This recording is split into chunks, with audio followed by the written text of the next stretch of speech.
Hey there, race fans. It's Race Day Top 5 with me, Frank 5. The NASCAR season finale, where 4 men battle for the championship, but only one can come out on top.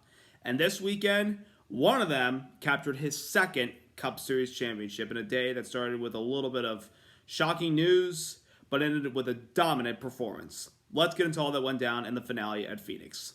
Number 1, Joey Logano is a 2-time NASCAR Cup Series champion as he won Sunday's finale at Phoenix Raceway, the season finale 500, holding off Ryan Blaney, Ross Chastain, Chase Briscoe, and Kevin Harvick for the win, and won the championship over his competitors Ross Chastain, Christopher Bell, and Chase Elliott. What a year for Joey Logano and this 22 team. To kick off the season, they start off with the inaugural debut of the Busch Light Clash at the LA Coliseum. Joey Logano wins that race in a pretty, fun battle at the end with Kyle Busch.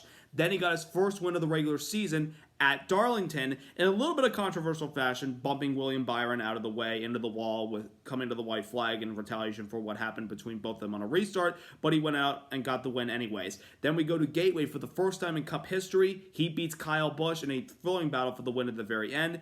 Then they had a little bit of a run where they, kind of weren't performing up to par with the other guys. They were kind of, running in the top 15 for the most part. But by the time the playoffs rolled around, Joey Logano and the 22 team brought the heat, and they did a great job being consistent the entire playoffs, advancing out of the round of 16, advancing out of the round of 12, and kicked off the round of 8 in a thrilling battle for the win very late in the race with Ross Chastain, which ended up with Logano coming out on top and securing his spot in the championship 4. Now remember, 4 years ago, when he won at Martinsville, knocking Martin Truex Jr. out of the way, he said, we're the favorites going into this championship 4. And that was when he was battling the big 3, Harvick, Kyle Busch, and Martin Truex Jr., and those 3 said, no way. Well, he proved them wrong, and he won the championship.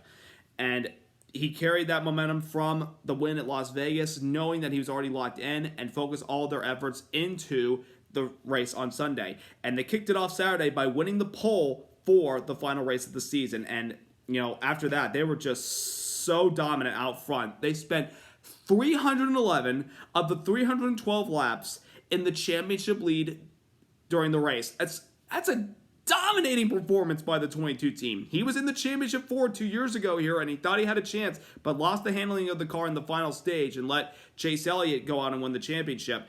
But this time, Joey Logano was not going to be denied. He had such a great car, battled it out with his teammate Ryan Blaney for the most part in the middle part of the race and the closing laps of the race.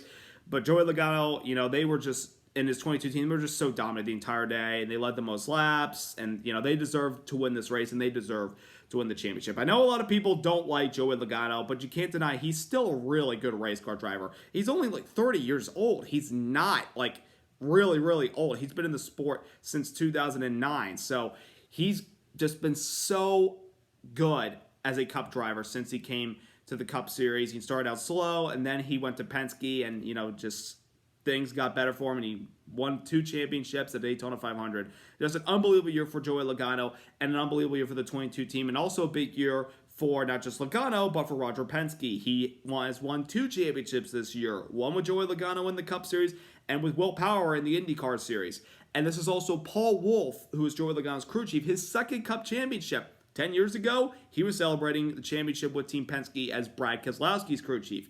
And 10 years later, he and Joey Logano lived at the Belle France Cup and are champions of 2022. 22 victorious in year 2022. That's pretty impressive numbers right there. So once again, congratulations to Joey Logano and the 22 team on their impressive performance this entire season. You guys deserve to be this year's champs. Number 2, Ross Chastain, the Melon Man. What a year, so close. Ross Chastain, how he got to the Cup Series, just what a story he's been, and what a year he's had. To go from running slower trucks in the Truck Series to moving up to Xfinity Series and, getting some opportunities with Nice Motorsports for the Truck Championship in 2019, racing for Colleague Racing in the Xfinity Series in 2020, then got his big opportunity with the Cup Series with a couple of underfunded teams before making the jump to Chip Ganassi last year and having a pretty decent season, even though he didn't win a race or make the playoffs. Turned out to be the final year for the team, and he got a big opportunity to drive for the new for Trackhouse Racing team for 2022. And boy, that team has had quite a year to get their first win as a race team our first win for the team history at Circuit of the Americas early this year, and a thrilling finish was impressive. The win at Talladega was also impressive, but then they've also had a lot of moments where Chastain was in the conversation of controversy and not driving properly with other guys, being too aggressive. He kind of delved down on that, but still was able to race hard and aggressive for the most part. And the move he put last week at Martinsville in the last lap of the race to literally ride the wall in 3 and 4 to get to the championship 4 was impressive. In the race, they started in the 25th position, and they had a slow time moving up through the field, but they got to the top 10 by the end of stage 1. Then stage 2 came around, and they were still hovering around the low part of the top 10, and he was kind of focusing on shifting, and they said it's not really working for you, so you got to change it up. Then the final stage came around, and he was in a position late, even though he was in a little bit of a controversial moment with another championship contender. But Chastain tried everything he could in those closing laps to try to catch Joey Logano and Ryan Blaney. They were just too strong, but you can't deny Ross Chastain's first year for Trackhouse Racing was a tremendous accomplishment. I mean, to get to the championship 4 in only year 2 of this team, that's very, very impressive. And Ross Chastain post-race, he even had a smile on his face, even though he came up short. He was still happy with the performance that he and his team put together this year. They're going to be contenders to watch out for years to come, including next year. So, big year for the one team and Ross Chastain in general. Number 3, Christopher Bell, the dirt boy, wasn't really too much of a factor in the championship battle this weekend. I mean, coming off of the walk-off wins at Talladega and Martinsville, I expected Christopher Bell to at least put up a good fight with Joey Logano and the other two on Sunday. For the most part, I mean, they were starting in the 17th position. They got to the top 10 by the end of stage 1. But after that, they just, stayed there and really couldn't do much for the most part. I mean, the highest they got in the race was 5th, but they were still a few spots behind Logano. And then, the final stage, he reported on the radio, I think I might be blowing up. And they told him to cycle through the electronic system and everything, the ECU unit, and the engine problem apparently went away because he continued on at minimums at the same speed as everyone else. But then on the final pit stop of the race, under caution with 45 laps to go, he came in and they had a slow pit stop on the left side, and that pretty much took them out of contention for the championship, and all they could get in the end of the race was a 10th place finish. But nonetheless, this was still a really, really good year for Christopher Bell and this 20 team. For him to, at the beginning of the year, he was not really performing that well, and there were people wondering, is this guy feeling the pressure to stay with Joe Gibbs? Should he go somewhere else? But the performance he put up in the summer and the performance he put up in the playoffs, just unbelievable. It was a really good year for Christopher Bell. He is definitely one of the young future faces for Joe Gibbs Racing going forward. So a big year for Christopher Bell and the team. Just came up a little short on Sunday. Number 4, Chase Elliott, the fan favorite, tried for his second Cup championship. And at the very end, he falls to the wayside. Elliott came into this race as the favorite, considering he is one of the most popular drivers in the sport. He won here before in 2020 where he won the championship in the process. He's always been good at Phoenix, and they had the regular season championship earlier this year and all those wins in the regular season and had that win at Talladega in the postseason. He, all those bonus points got him to where he needed to be. And in the race, at the beginning, he was just hovering around the top 10. Then in the middle part of stage 2, with about 40 to go, he decided to pit. And he pitted, and he started passing guys like crazy with the fresh tires and came on the radio and told Alan Gustafson, car's feeling really good now. It's the best spin all day. We've got something for him. And a moment, it looked like he had something for Joey Logano at the start of the final stage. He was side-by-side with Logano and had the championship lead for a brief moment. He was the only other guy besides Logano to lead the championship for the race. But then on the second to last restart of the early part of the final stage, after they take the restart, Chase Elliott dives to the bottom on the dogleg like everyone else does, and he has Ross Chastain behind him. And it appears like, I don't know if Chastain came up or Elliott came down, or maybe both of them did at the same time, but that contact sent Elliott spinning around and into the inside wall, pretty much taking him out of contention for the championship. However, the car was not severely damaged. I mean, speed-wise and aerodynamic-wise to compete for the win and the title, that was done, but didn't take them out of the race. They fixed the car and were able to continue on. Had to settle for a 28th place finish 2 laps down. Despite all that, Elliott, he was very proud of his team and what they were able to put together this year. 3 years in a row, he makes the championship 4. One of those years, he does win the championship. Still, they're doing something right consistently to get to the championship for these previous 3 appearances. And, of course, they have a championship from 2020.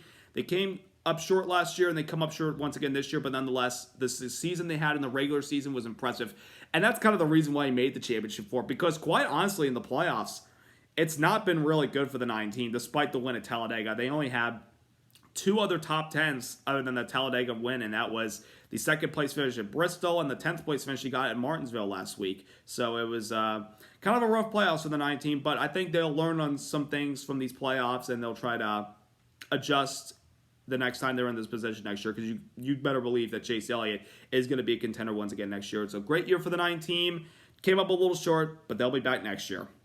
And number 5, a lot of lasts happened on Sunday, pretty much like, end of a couple eras. The big one of them all was none other than Kyle Busch's final race for Joe Gibbs Racing. As he announced about a month and a half ago, he is not returning to Joe Gibbs Racing in 2023. He is jumping ship to Richard Childress Racing to drive the 8 car. And Sunday, Kyle Busch sported a M&M's paint scheme, which featured a lot of pictures of all his fans and all the people thanking him for the memories of Joe Gibbs Racing.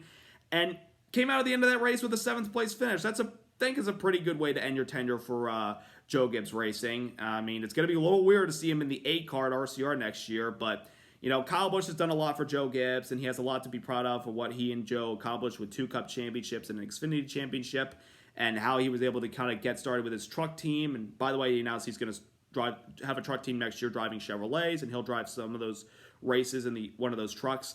But it was still, I think it was a good end to Kyle Busch's tenure Sunday to get a top 10 finish out of that.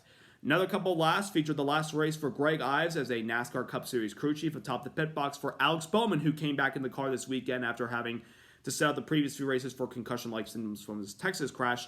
They didn't really have the car, and they brought the last caution of the race with 45 to go when he got hit by the 34 car of Michael McDowell. Ironic part about that, McDowell's crew chief, Blake Harris, is going to be Alex Bowman's crew chief next year. That's kind of a little bit of an ironic moment right there. But, Greg Ives did some really good things atop the pit box as a crew chief in the Xfinity Series and the Cup Series. Of course, won the Xfinity Championship in 2014 at Phoenix with Chase Elliott. And he had some good memories with Dale Earnhardt Jr. and Alex Bowman atop the pit box for these previous couple seasons. So thanks, Greg Ives, for all the memories, and we wish you the best of luck on your future endeavors and spending time with your family. And also, Tyler Reddick finished up his tenure with Richard Childress Racing Sunday, driving the 8 cars. He's going to jump ship to 2311 Racing next year to drive the 45 car. Wasn't the best performance for Tyler Reddick, finished 23rd, 1 lap down, not, the best, but he did some good things for RCR. He got his first Cup win with the team this year at Road America, holding off Chase Elliott, and then won the Indianapolis Road Course race a couple of weeks later. He did some really good things with Richard Childress this year, and I thought they were going to make it out of the round of 16 and make it to the round of 12 and have it shot, but, being in some of those incidents in the opening round really hurt their chances, especially the wreck at Kansas and the incident they got caught up in at Bristol. So just tough luck, but still, Tyler Reddick is building on a good future for himself with 2311. I think he's going to do very well with that team next year. So it'll be weird to not see him in the 8 car, but he'll be in the 45, and I think he'll do well. It'll be weird seeing Alex Bowman with a new crew chief next year, but I think they'll both do very well considering how well Blake Harris has done for Michael McDowell this season. And, of course, it'll be really weird seeing Kyle Busch not in the 18 car next year, but I think he'll do fine when he goes to Richard Childress Racing next year. So, end of an era for a lot of things on Sunday, but we'll cherish those memories. As much as we enjoyed watching the championship battle and watching the final race of the season, we got some pretty devastating news before we kicked off the finale on Sunday, as Ty Gibbs made an announcement in the morning saying that due to a family emergency, he would not be running the Cup race and he would have to step aside. Well, just about a few minutes before we introduced the championship four and got pre-race ceremonies underway, we got really sad news that Joe Gibbs Racing co-owner, the son of Joe Gibbs, and the father of Ty Gibbs, who won the Xfinity Championship on Saturday, Coy Gibbs, passed away at the age of 49. If most people that maybe not know him, he is, as I mentioned, he's Joe Gibbs' son, one of his sons. He ran Xfinity and Truck Series in the early 2000s, and then he stepped aside to, kind of help his dad behind the scenes, run the organization. Kind of felt like he was going to be one of the guys to take over when Joe couldn't do it anymore. And, of course, he got to watch his son, debut in NASCAR last year. His first ever NASCAR race, won the Daytona Road Course race he competed in and had a good rookie season. And Ty did a lot of great things this year despite, drawing some controversy and not being well-liked by the fans. He did go out and he won a championship on Saturday, and Coy was actually there. He got to celebrate with his son, and he saw a picture, and it was after the race concluded. And Ty Gibbs wearing the championship hat. They got to celebrate together, and then Joe Gibbs Racing released a statement when they put out the announcement that Coy Gibbs went home to the good Lord the night before Sunday, which it shocks me, and I'm at a loss for words for this. I feel really bad for Ty. I feel bad for Joe, for the whole Gibbs organization, the team, the family, everybody there. I send my thoughts and prayers to them. I can't imagine what they're going through right now. It's really sad, and it's been sad for Joe because 3 years ago he lost JD to a neurological disease, and just a really tough moment. I'm keeping the Gibbs family in my thoughts and prayers, and I don't know what else to say about that. I'm just at a loss for words, folks. It's sad, and I'm continuing to think about Ty, Joe, and the entire family at this very difficult time.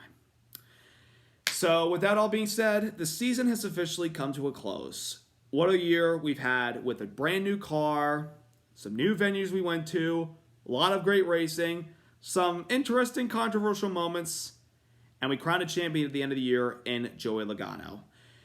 It's been quite the year, folks, but now the season's officially done, and we have to wait until February.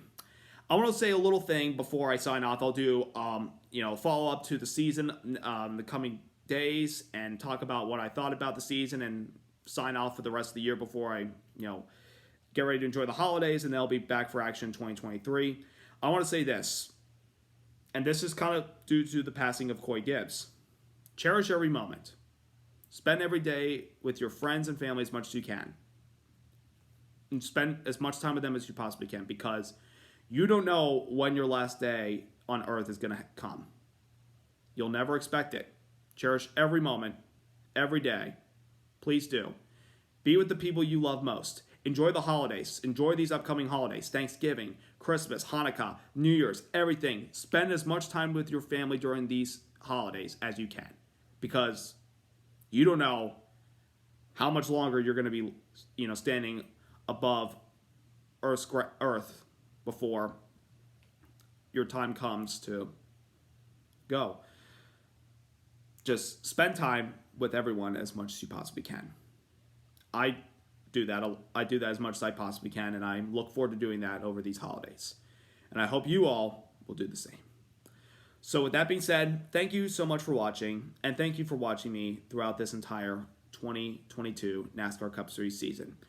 I'll, again, post a video next week talking about the season, what I thought about it, and saying thank you to all of you before I get ready to celebrate holidays, and we'll be back in action in 2023. So thank you for watching, subscribe, like, and once again, congratulations to Joey Logano and the 22 team on being this year's 2022 NASCAR Cup Series champs. You guys earned it, and you flat out deserve it.